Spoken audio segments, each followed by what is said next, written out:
Open meeting போட்டாதான் 1008 தடைகள்லாம் போடுவீங்க. எங்களை பார்த்து உங்களுக்கு பயம்.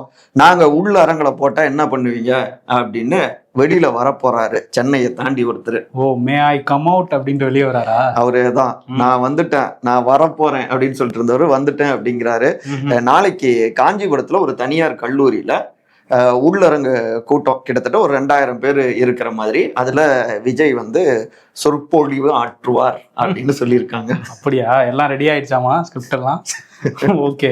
அதாவது 2000 பேர் மக்கள் சந்திப்பு அப்படின்னு சொல்றாங்க. பலதரப்பட்ட மக்களும் அங்க வருவாங்க, அவங்களை அங்க நேரடியா சந்திச்சு பேசுவாருங்கிற மாதிரி சொல்லியிருக்காங்க. ஆனா QR கோடெல்லாம் கொடுத்துருக்காங்க.